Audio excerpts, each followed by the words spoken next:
Welcome back to the weighing room, brought to you by the Winners Enclosure. Myself, Hannah, and Frankie will be taking you through this weekend's card. Now, we have got a great build up to Cheltenham, but of course there's plenty more action which we're going to be looking into this weekend. So we are firstly going to be heading to Kempton, looking at the Coral Trophy, then to Lingfield for the Winter Derby Stakes, to Newcastle, to Naas, to Fontwell. So we've got a big mixture here. We've got a mixture of jump and flat as well, which is great. So we've got 11 races we're looking at in total. But firstly, let's just have a quick, brief little discussion about last week. Some great racing. I have to say, I've never screamed so loud, actually, for Bristol Demai. I mean, I love that horse. And oh my goodness, I was going absolutely crazy. Of course, he was worn down by the Galloping Bear. But I thought he was fantastic. He really, really raced his heart out. Wouldn't you say, Frankie? Yeah, it's another one of those horses. And that's the great thing about national hunt racing is you get to follow these horses through a long career.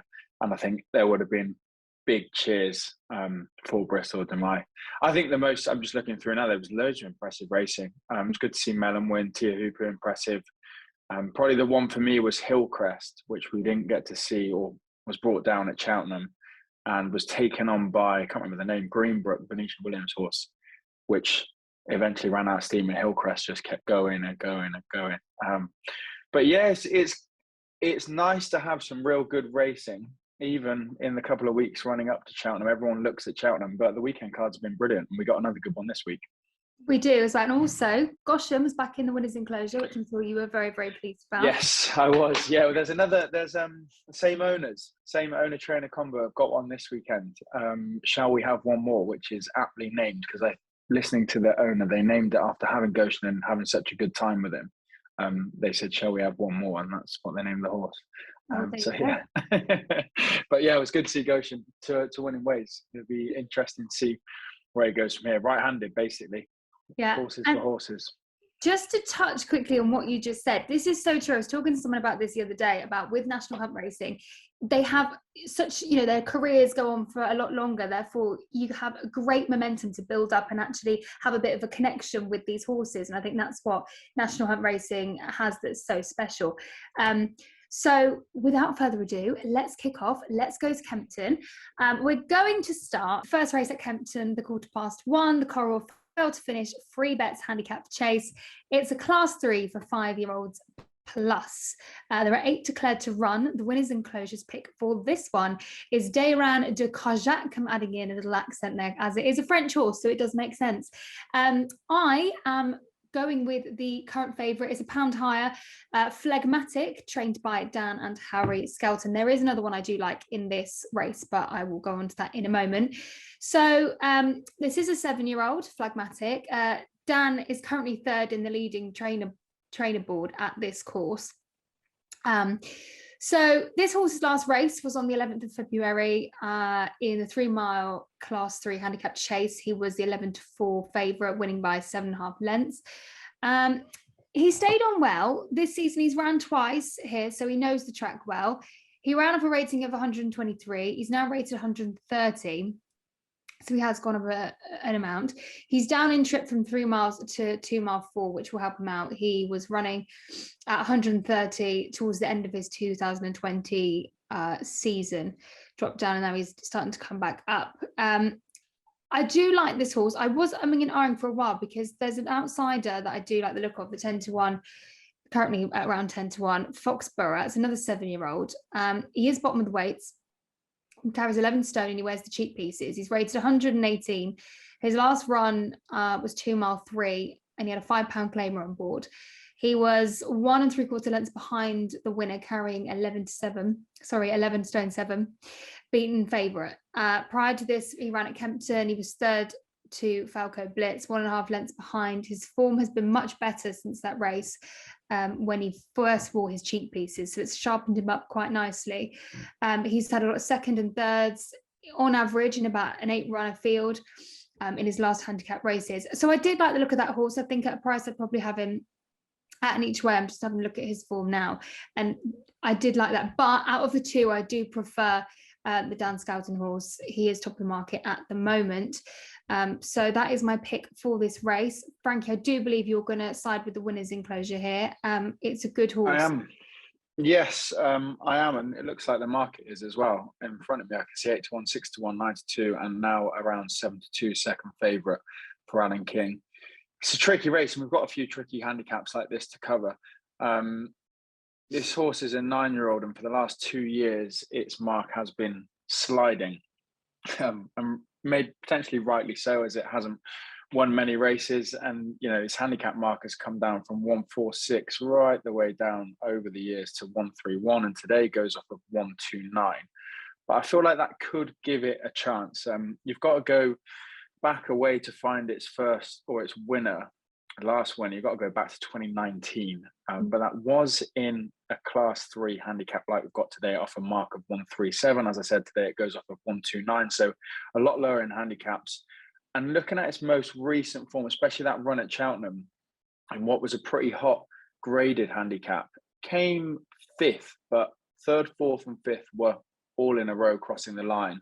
And I think it's quite generous for the handicapper to drop it for that performance, because I thought that was a strong performance. It fired into the last, it stayed on at the hill, and it did look to run a decent race. So the old boy, Jacques, Mark has been coming down, and he hasn't been winning his races, but maybe off of 129 in a class 3, this could be his shot. And following the market, that might give you a boost in confidence, as it is being backed. He's not yet run at Kempton, I don't think. No, I was looking. I don't think he's gone right-handed. I'm just having a look. I don't think he has. So you could have question marks there. Has run on all ground, so I wouldn't say a major issue. What is it? Good to soft. So no issues there. But yeah, could be a question if he goes right-handed. That's why I like the look at Phlegmatic, because like I said before, his last 2 runs were at Kempton, and obviously his last one was a win. So I knew that he had form there. But anyway, we'll see how he gets on. But we will move on to the next race. Let me just get that up. That will be the 150, still at Kempton, the Coral Adonis Juvenile Hurdle, Grade 2. I am going for Night Salute. The winners enclosure are also going for the same. This horse is an unbeaten 4-year-old gelding. He made his debut on the 28th of September. He's really taken to hurdles. He wears a hood. He's won at this course before, and that was the 17th of October last year. It was a 4-runner. He had a £3 claimer on board. He went off at 9-2. Distance and ground are going to be in his favour. I do believe, let me just double check, I think the ground's going to be quite good. I haven't looked to see if there's scheduled rain. Obviously the weather hasn't been great at the moment, so wouldn't surprise me. But at the moment, yeah, so it's looking back good to soft. So that's going to be all in his favour. Was last seen winning the Summit Juvenile Hurdle at Doncaster. He's beaten 2 horses, which have won twice since, Porticello and Impulsive One. He's entered for the Triumph Hurdle in a few weeks, so hopefully this will set him up nicely. I think he's a really nice horse. Yeah, 11 declared to run in this race as well, so not disappointing. But yeah, I think he'll go well in this race. That is my pick for this one. I'm siding the winners enclosure, Night Salute. Yeah, it's hard to go against, isn't it? Especially having that form over Porticello. And when you look at it like that, it's got to be favourite. I'm going to throw a wild card in. Love a wild card. Yeah, 20-1. Maybe, well, I don't think it will have the beating of the favourite in your selection, but Irocco, trained by Oliver Greenall and JP and John Joe will ride. It's just quite an interesting entry. They bought it from France, had 2 placed runs over in France on soft ground, and then its first race was in a Grade 1 behind Porticello by a long way, came 4th. Now, all of those horses ahead of it, Forever William went on to battle it out behind Pied Piper. Saint Segal went on to win, albeit a bit of a weaker race. And then Porticello, as we know, has been winning and is in the mix for the Triumph Hurdle. So the horses that ran in front of Irocco are all decent horses. And I think that, based off of it being his first start here over in England, it might improve a little bit and run onto a place at 20-1. I don't think it could win, but I couldn't settle on a winner. So, yeah, I'm throwing in a bit of a wild one, a bit of an outside play with Irocco at 20-1. We move on to the 25 past 2, the Coral Pendle Novice Chase, Grade 2, and 5 is declared to run. The pick I'm going for this one is Fantastic Lady, Nikki Henderson trained. This morning when I looked, this horse it's moved up a lot in the market. The winners enclosure are going for Manila Drama. So Fantastic Lady, like I said, Nikki Henderson's trained, and he is the leading trainer at Kempton as well. 11 winners from 38 runs. Anyway, she won her last 2 handicap races at this distance and on a left-handed track. She's rated 137. In her last race, she hopped over nicely and she covered good ground as well to win by 5.5 lengths. The ground will suit and the distance will suit. She's obviously, of course, got the mare's allowance as well. It's her first time at Kempton. So we'll see how she goes. I just want to get up her form quickly. Yeah, so because she's got her mare's allowance as well, it's really appealing to me. She's got those 2 wins under her belt already. And obviously, you know, the market's catching wind of that because she's 4-1 nearly across the board at the moment. I did have a little mention, popped a little few notes about Pick Dory, who was the market leader. Let me just see, is it still the market leader? Yes, yeah, joint favourite now. Maybe Manila Drama's just gone into favourite. Yeah, so his last run, he was 3rd behind Venetia Williams' Long Presse, highest rated in the field, 2 from 4 wins this season. It will be his first time at Kempton also. Paul Nicholls and Harry Cobden had the winner of this race last year, so they've got form in this particular race. But yeah, Fantastic Lady was very appealing to me, and I really like the look of this horse. So that is my pick for this race. Over to you. Yeah, I don't think yours was a bad shout. I nearly went with Fantastic Lady too. It was won impressively last 2 times. I'm going to go with the other that you mentioned, Pick Dory. I think I must have put this up as a selection every time it's ran on this podcast. And I wouldn't have been miles off. It fell when it was going to win. And I can't say going to win because I think it was about 4 or 3 out that they fell, but it was absolutely bowling along at Newbury when it fell. And I think had the beating of Miller's Bank, who runs in this same race that day. Next up at Ascot, won pretty impressively in a Grade 2, beating Fontwell by 9 lengths. And then, as you mentioned, beaten and 3rd miles back behind Long Presse. But I think they tried to go with and take on Long Presse, and the petrol tank ran out of fuel because Long Presse is, you know, incredibly impressive, and a lot of people are having this horse or will definitely compete with the likes of Bob Ollinger and Galopin des Champs at the festival. And I think Pick Dory was miles behind in 3rd, but it was near enough pulled up coming to the last. And I think probably as a result of trying to take on Long Presse and just running out of steam. So back in slightly weaker company, although strong field, I'm still going to go with Pick Dory, and I'm going to ignore that recent 3rd if you're looking strictly at lengths and where it finished, because I think he probably just blew up a bit behind Long Presse. So yeah, I'm sticking with the trusty Pick Dory, and just going to keep backing this horse because I do think it's good, and I think it can win this. So we go on to the 3 o'clock at Kempton, the Sky Bet Dovecote Novice Hurdle. It's Grade 2, 8 declared to run. I owned an ard over this for ages. This is the horse you were talking about, isn't it, Frankie? It is, yeah. Shall we have one more? You're going to pick, yeah. So that's currently, yes, the winners and pleasure picked that too. Shall we have one more? My pick for this one is going to be, looks to be currently the 2nd favourite, Akun Risque. I was up and down between this one, who'll be ridden by Tom Cannon, and Fred Darms. Dan Skelton trained Harry rides. But I am going with Akun Risk, Akun Risk. Don't want to say that too much. I'm probably saying it wrong. Tom Cannon is 5th in the jockey leaderboard. He hasn't had loads of runs at this course, but that's where he is anyway. A little bit of that for you. Last time out at Wincanton. Let me have a look. Sorry, my form's disappeared. Where have you gone? Let me just load that. Yeah, so he won his last race at Wincanton in the novice handicap hurdle. Before that, he also won at Plumpton in the novice hurdle. So he has those 2 runs under his belt.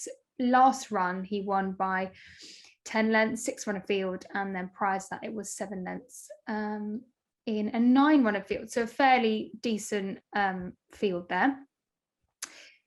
So yeah, he had 3 starts over hurdles, 2 wins, one second on debut. He's gone off his favourite each time. I think he's got a really good chance. Like I said, I was having an R in, but I have gone with this one as opposed to Frere Darms, the 5-year-old, rated 126. As I always say, I always like the look of a Dan Skelton horse. Cape Gentleman won this race as a 5-year-old last year, and Frere Darms is a 5-year-old as well. So I thought, he's also got a good chance in this race. Where is he on the market? Let me have a look. As per usual, can't keep all my windows open on my laptop. Never know how to do that. Second fave. Yeah, so he's about the second favourite, and the other one that I had picked, Frere Darms, is looking about 7-1 across the board. But I do think he's got a really good chance. So yeah, that is my pick for this race. I think I'd stick with. I can't change it now, but yeah, that's the one I'm going with. As we know, yeah. Shall we have one more in the Gary Moore camp? Josh Moore takes the ride, and to be honest, you're taking a bit of trust and almost kind of going off the back of the excitement that they seem to have for this horse, because there's nothing that majorly stood out to me, and you couldn't say the form is brilliant. Was a long way back, obviously behind Constitution Hill, but then mighty impressive last time at Sandown, albeit a Class 3, but did look impressive, looked to really travel strongly. The only worry maybe that it jumped slightly left, and obviously going around Kempton, that might be an issue. Maybe they'll have Goshen that needs to go right-handed, and Shall We Have More that needs to go left-handed. But yeah, I think rightly should be favourite and could be an exciting one. So I'm sticking with it. See, Shall We Have One More? At least he's had one run at Kempton, whereas the ones I've picked haven't. So we'll see how they go. Yes, true. Won a bumper here, yeah. Yeah. Beating Walking on Air as well, who is in the mix for the Ballymore. So good form there. Well, now it's over to you, because we're going to look at some flat races, and we're going to go to Lingfield. We are. It's quite weird to get your flat racing. I know. Seems like a long time. I was kind of a bit like, what we're doing here. It's interesting though, because when you look at the flat races, I especially sprints, I find them really exciting, and I think there's so much to look at in a sprint. And then obviously you've got the fun stuff with the jump racing, especially handicaps. Anything can happen. So I just think it's a really odd transition, but also exciting. Anyway, I'll stop talking. Over to you.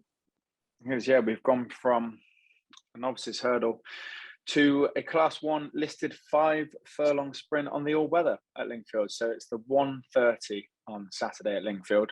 Lord Redford tops the market, and that is the winners enclosure selection for this. Mine, I'm going 1 down, second favourite, Exalted Angel, and I believe you'll be doing the same. I think this horse has just been running well in defeat. Second in 2 pretty hot handicaps, and then most recent run was 6th. But if you watch that race back, just Kieran Fallon literally had to sit on the horse and almost kind of pull back because it just got squeezed out, had nowhere to go for a significant part of the finish. And once he did manage to pull this horse out, it still had a bit of steam left and got going and did make up some ground. So it did finish well, and was unlucky, really. So I think, as I said, been unlucky or ran well in defeat, been unlucky last time out. This, if it gets a clear run, could be its shot at finding a winner. I'm guessing you're kind of going with the same thought process, Hannah.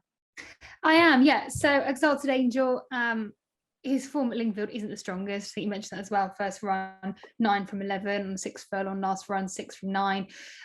His best is at Wolverhampton. He's twice second over 5 furlong on soft ground. All his tracks are left-handed. I think he's got a strong chance. And then the last one in the closing stages, he's about to make that gap. Good effort. He just stormed. That was when Jim Crowley's on board, and he just stormed through, and it was very close. And I don't know. I think there's just more that can come out of him, and it was quite frustrating because you could just see that gap there, and he could have just. But good effort, stormed through, but it was a very close race. And actually, I think the ones he ended up finishing with, there is only a nose difference and 2 1/4 lengths from the winner anyway. So yeah, I'm agreeing with you, and I'm going with Exalted Angel. I just put because the winners enclosure have gone for Lord Ridderford, haven't they? who has won at Lingfield in the sprint stakes in February last year in a 7-runner field. So I think he's still favourite, isn't he, Lord Ridderford? But I like the look of Exalted Angel. I think there's more we can squeeze out of him. So I'm going with the same. Exalted Angel, fingers crossed. I'm not very good at picking them on the flat. I find it harder for sure. But maybe we'll have some winners. 205 is where we go next. A Group 3 race over 1 mile, 2 furlongs. Again on the all-weather at Lingfield. The winners enclosure selection for this race is Lord North. Very impressive on turf. The angle I'm taking on this, you've got Lord North in here. Very impressive on turf, and you've got Pistoletto again, another one, but Alan Kerr for William Haggis, another yet to run on the all-weather. Now these 2 horses have been running to a very high standard, but are yet to run on the all-weather. And Alan Kerr, the last run was October. Lord North last ran, back in last year, in 11 months ago. Yeah, March, so a long time ago. My selection, Fancy Man, also has been running well on the turf, but has had 2 runs on the all-weather. One in September in a Class 3, and then most recently in February in a listed race. So weaker races, but has won both comfortably. So you've got 3 horses there that have all got great form. But my selection, Fancy Man, has got those 2 recent all-weather runs under his belt and should be fit and firing for this. The other 2, you don't quite know where they stand. Are they going to come out firing? Are they just using this all-weather as a little bit of a prep run and an opener to their season? Who knows? I'm taking a safer bet, I would say, with Fancy Man. Talking about this, I have to say, it just makes me really excited for the flat season. I do love it. Anyway, so I am siding with the winners enclosure. I'm going with Lord North. He's out to Barwi. 250 grand if you want your horse to be covered by Dabawi. I mean, you think he's going to produce some, crackers, wouldn't you? You'd hope so. You'd hope so. Anyway, so he did produce. He landed the Prince of Wales Stakes at Royal Ascot in 2020. He beat multiple Grade 1 winner at Dabe as well. He's got another grade, it was Group 1 under his belt from Maidan last year. Like we said, he's had 11 months off, so he last ran in March, but I was reading that John and Thady Gosden are very pleased with him. They're sticking to running him at home just because obviously he has had quite a lot of time off, so it will depend how he goes. Of course, lots of things matter, how he gets there on the day, how he travels, etc. But he's a cracking horse, and I have no doubt that he's gonna be great. So he's up a furlong from his last run at Maidan, and hopefully he's come away from his time off well, and he comes out of stall 5. So I'm agreeing with the winners enclosure, and I'm going with Lord North. I'd definitely say probably the best horse in the race, but I get the big question mark for me was just the time off and first run on the all-weather, but we'll see. We're now moving from Lingfield to Newcastle. This is one I'm going to let Hannah lead in with, because if I'm totally honest, I didn't have a selection for it. It's the 3:15 Class 2 handicap 4 miler, some race. The winners enclosure selection for this race is Vertem Idier, which is, if I've got this right, they've got 2 in this. It's not Matilda. They've got Danilo Derry, second favourite, and they've also got Achille in the 3:15 and Newcastle. As I said, Hannah, you lead me in, and we'll go from there. Yeah, so we're hopping around all over the place. Like you said, we're going up north from where we are to Newcastle. So obviously this is quite a big, we have 17 declared to run, so lots to look at in this race. Of course. A bit of a minefield, really, isn't it? So my pick for this one, I'm going for an 8-year-old. Check it out. I'd probably do him each way. He carries 11 stone, 12 pounds behind top weight. Domaine Delisle, who has a claimer on board, around 8-1 in the market. Now, his last race at Fontwell, Sam Davis gave a tremendous ride and really kept on with him. Like, he really, when you watch it back, you could just see he's bumping him along, pushing him along.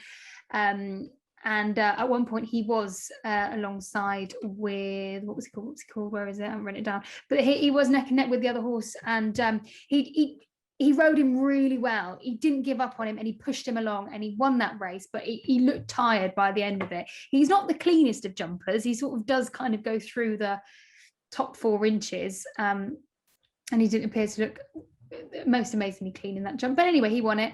It was a 4-runner field. By the last 3 fences, there was only 3 of them running anyway.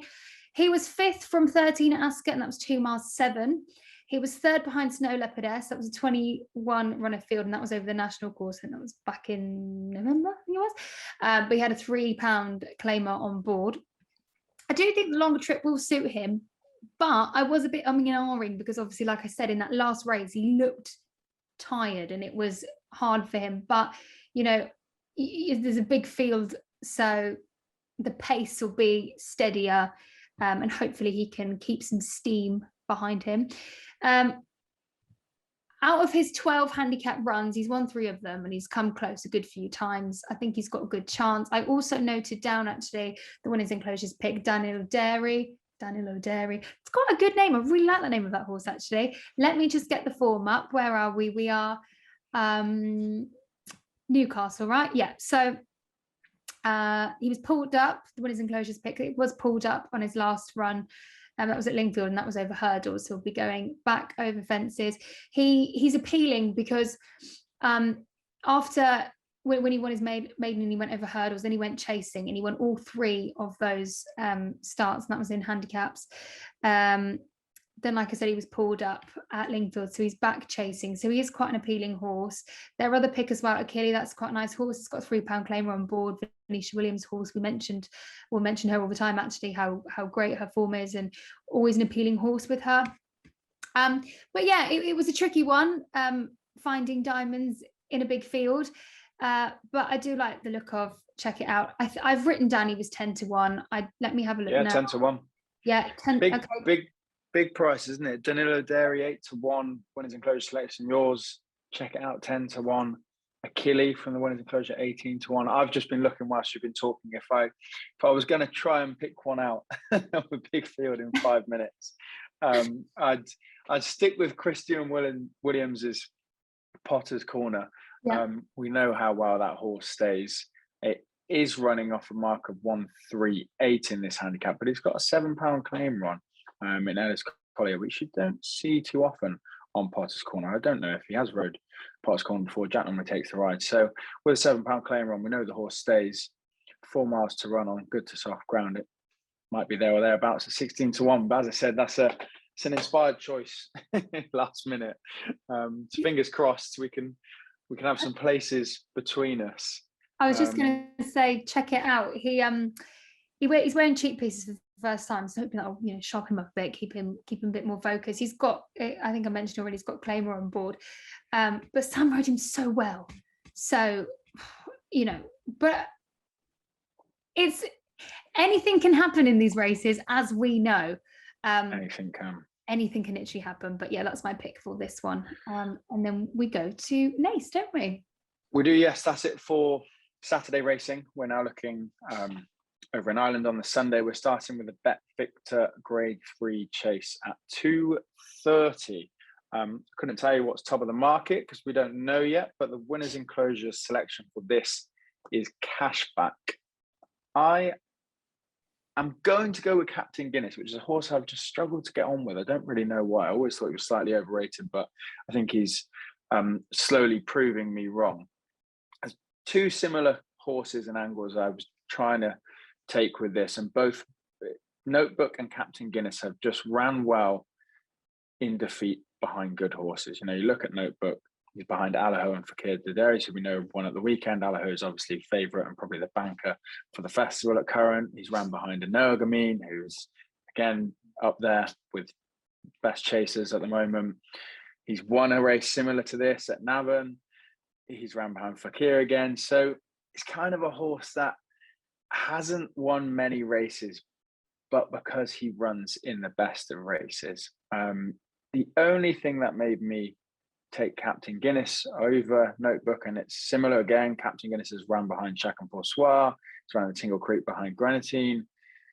he's then won a grade 3 similar. So they've kind of both took this similar path where they come second, third, fourth in the hot races, but then they can win these sorts of races. I think Captain Guinness, just because it's slightly younger, had slightly less racing, maybe slightly quicker. If this was a bit further, I'd have Notebook, but given it's, I think, is it 2 mile? I would have Captain Guinness over the 2. Yeah, 2 mile on heavy ground. So that is where I'm going. It's a tricky one to call. Hannah, what are you going with? So stablemate, that's what I'm going for. I'm going for Notebook. So don't know who's on board yet, but he's a 9-year-old. Similar reasons. So he's running races with really big horses, really successful horses, and he's actually the same reasons as you. He hasn't necessarily come first, but he's come close. He was third behind Alaho, and he was third behind Chacun Pour Soi. He was then second behind Chacun Pour Soi, and only by 6.5 lengths. So it varies, and then now he's going down to a grade 3. Let me get my notes up. So so he's been running against these big horses. So now he's going, and he's raced in grade 1s and grade 2s. So he'll be going down to a grade 3. So hopefully this will be a bit easier for him. So just talking about his form, last time out he raced in a grade 2 chase at Bells. It was a full runner field. That was the one which Alaho won. Nobit was 20 lengths behind. And we know what Alaho can do. Grade 2 at Cork, he was last to an Ergoman, 42 lengths behind. So if you look at this, it's nothing impressive, but you've got these tremendous horses. So going back into a grade 3, hopefully he shouldn't have a problem. And now he might be on par with some of the other horses. His seasonal debut, sorry. I was going to say, he did win a grade 2 as well, didn't he? You might be about to say that, but won a grade 2 over 2 miles. Yeah. But before, no, I wasn't going to say that yet. I'm getting to that bit.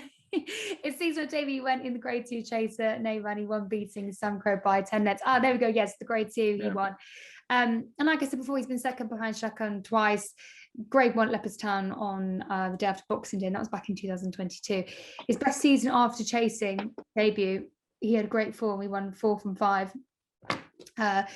He is older, but he's, like I said before, he's racing those bigger races, and that's what's really appealing to me, because now he's going back down in grade. So hopefully, he's going to be with some others. And I can't remember in which race, but there's a 14-year-old running. No, it's not this one. It's somewhere in Ireland. So anything can happen, guys. Anything can happen. But I'm going for Notebook, the 9-year-old. Notebook. So Notebook for you. I nearly went Notebook, but went with Captain Guinness, and the winners enclosure with Cashback. We've got one more race in Ireland, which is the 3:30 Bet Victor Novice Hurdle, a grade 2 over 1 mile 7. The winners enclosure selection for this is, how do we say this? Heo. There's a few names in here. Just make a sound. Heo, who knows? Gordon Elliott's runner. Hio probably is how we go, isn't it? Yeah. My selection is Flame Bearer. I nearly went again. There's a few with question marks. Had door for Willie Mullins, racing pretty freely, racing very keenly, not quite getting anything right until winning recently. I nearly settled with that, but instead I'm going with Flame Bearer. It's scheduled heavy ground.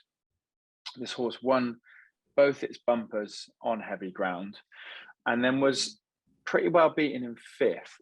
But if you watch that race back, Dysart Dynamo won that race, who we now know is a bit of a Willie Mullins machine, and looking at Supreme or a Ballymore winner, at least contender. And similar story with what I said with Pictori trying to take on Long Press. I think Flame Bearer maybe just tried to go with Dysart Dynamo a bit, and the petrol tank ran out of fuel and subsequently came 5th. But since then, 3rd and looked a little bit better, but everything went wrong for it at that race. Made a few mistakes jumping, short room, bumped a few. It was just a nightmare for the horse. And then most recently bolted up by 12 lengths. So I think it's now it's got its way, and it's had a little bit of racing under its belt, and it hasn't come up against the likes of Dysart Dynamo. This could be a shout for it, but it's definitely competitive. It's a very, very competitive novice hurdle, but Flame Bearer is the one I settled on. I am going with the 6-year-old meet and greet. trained by Joseph O'Brien. He's ran in 5 National Hunt flat races last year. Twice he's ran over hurdles, both at this course. So he's got form at this course. I'll just check him out. I think he won his last race, but on the 6th of November, yeah, he won his maiden with Rachel Blackmore on board. His next appearance, he stayed on well in that Division 1. That was 1 mile 7 on soft ground and a 25 run of field. He's jumping up to a grade 2. And so, like I said, he's got form at this course and at this distance. Doesn't say who's on board him just yet. It is going to be heavy ground. At the moment, like I said, there's not much to go by because we've only had that 2, his maiden hurdle and his Division 1 maiden hurdle. But, you know, he knows the track, so it's not going to be anything. It's not going to be a shock. So, yeah, I like the look of this horse. I mean, his last race, he was 3 3.75. He won it, by 3 3/4. So not a massive amount, but I think he'll have time to improve. But yeah, I like the look of this horse. Haven't actually said much on this horse. I mean, it's hard, isn't it, for these novices, especially over in Ireland? They don't give you many clues. And this is the race where you've got this 14-year-old Titans Jack. He's a 14-year-old gelding. He was pulled up last time, but you know his form has changed yards quite a lot. So isn't it interesting that you've got a 14-year-old running? Their careers can go on, but on and on and on. Oh boy, Who needs retirement? Yeah, tricky one. Those Irish races, I think, are both tricky ones. Yeah, the chase a good one. That novice, a hard one to find. You don't know, and I'd imagine probably quite a smart horse comes out of it. We've got one more. We're back over to England at Fontwell, 250, the National Spirit Hurdle. Class 1 grade 2 of 2 miles 3. Hannah, is this a question of Brewing Up a Storm versus Darva Star, or are we elsewhere? Well, I'm going with Brewing Up a Storm. Yeah, I that's the way I see it. The winners in closure are also in Brewing Up a Storm's camp, and I think it is a battle of the two. I went back and forwards. I watched that race back numerous times and couldn't quite settle, but I had to make a selection. You've got to go with one, and I'm gonna go with Darva Star. Okay. Just because the way it bumped Goshen and then swayed a little before the final fence and didn't jump that final fence quite well, whereas Brewing Up a Storm did jump the final fence, got the rail and managed to get up. Maybe that could be different, but it's hard to call. So I think it's a battle of the two. I'm going to go with Darva Star. Tell me I'm wrong, Hannah. Excitingly, I've written about 2 others, but only brief, teeny tiny, but we'll get to that in a minute. So yeah, I'm going with Brewing Up a Storm. So his last grade 1 run was last April in the Betway Aintree Hurdle. He's up 7 pounds since he last won. His race last year, 5.5 lengths clear to McFabulous. The ground was good to soft in places, but he has got form on heavy ground. And as we can see, it's already heavy. If there's any more rain forecast, well, it's going to stay heavy, isn't it? Last time he ran at Lingfield in the Cheltenham Betting Guide Hurdle, 1.25 lengths clear, and it was a 3 run of field. Gosh, and nose pine in second. Brewing Up a Storm and Botox are the only runners to have form at Fontwell. The rest don't. Botox has won. He won as a juvenile in October 2019. So he's got the form there. That's what sided me over it with Brewing Up a Storm. I have written, like I said, a teeny tiny bit about the others. Deal Drill, I think I picked him a couple of weeks ago. He's entered to run. He finished 37 lengths behind the winner last weekend on really heavy ground, which he performs best on, and it is heavy ground, but he hasn't had much success last season. And of course, if it's heavy ground, we're looking for heavy loving horses. Monmiro, back down to a grade 2 and up in trip. He broke his unbeaten record. He had 1 run this season on the 27th of November, went straight into a grade 1 in the Betfair, fighting 5th at Newcastle. That's the race where we saw Not So Sleepy and Epatante finishing a dead heat. Monmiro, 8.5 lengths behind them. He weakened and he was outpaced. You could argue that he was up against some really top horses and nothing left within him. As opposed to his previous grade one runs. He wasn't challenged enough apart from Adagio, the Triumph runner-up. So yeah, I mean, aside from the two we're talking about, I'd maybe Monmira. All Mankind's a bit of a crazy entry as well, bit of a mad horse. Yeah. Quite like to see that here. It's just a powerful horse that just front runs and bowls along. But I think it'd be a battle of the two, Brewing Up a Storm and Derby Star. Maybe All Mankind might get them stretched out a little bit because he does just go off like a lunatic. Do you have the market up there? What's Monmira currently? Because I haven't got it up. I haven't got a price on him. Oh no, there's no is there? Yeah, don't think there'll be prices yet for Sunday racing. There might be, but no, I can't see a price on any of them. Sunday, isn't it? Yes. So that'll be us. No, it's not. It's not. Frankie, we've missed the most important one, and guys, that's all my fault. That's all my fault. We missed the feature, I think. You skipped us at Kempton, have you? We missed the feature at Kempton, and I realised after Kempton, but I didn't want to tell you until now. Christ, yeah, we did. Take us back. Okay, so sorry everyone, this might be edited in, but if it's not, we're here at Kempton, 15:37, the Coral Trophy Handicap Chase. It's the grade 3, it's over 3 miles, currently good to soft ground. My pick for this one is the Big Breakaway, and the winners in closure are going for 5-star Getaway. So let me just find my notes on that. He's the Big Breakaway is wearing a tongue tie for the first time, but that's all I have to say until I find my notes. Frank, have you got another your mad notes? horse? Yes, I have. The Big Breakaway is an interesting one, isn't it? Was disappointing hurdling at Newbury last time when I quite fancied him that day. It's just a strange one. Form's strange. He's been pulled up, fallen, ran in different races. Mine is Le Law for Paul Nicholls.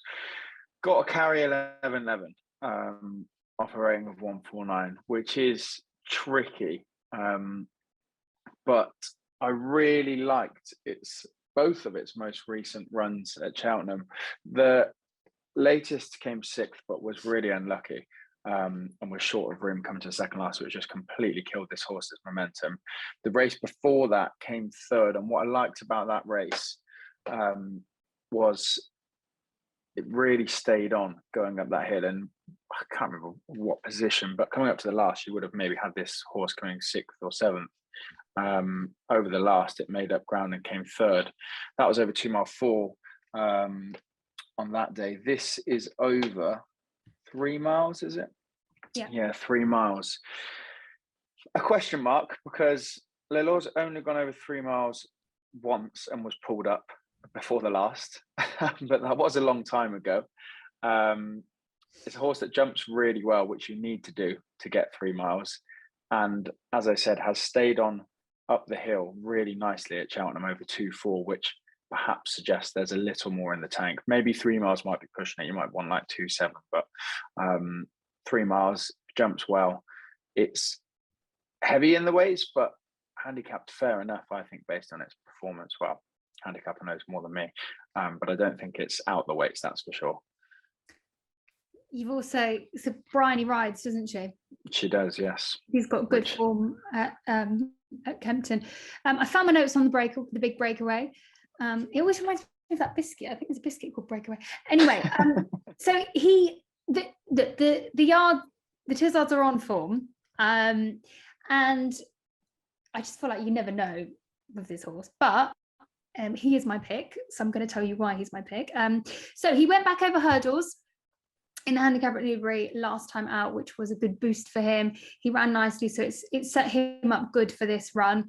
He came 3rd from 8th, winning margin was by length.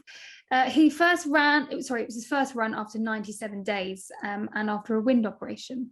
His last time at Kempton was Boxing Day 2020, so way over a year ago. 3 1/4 lengths, he was behind Shan Blue after he made a mistake. And I think he would have gone close in that grade 1. And Blue's an exciting one, isn't it? Yeah, yes, yes. But I've lost where I am now.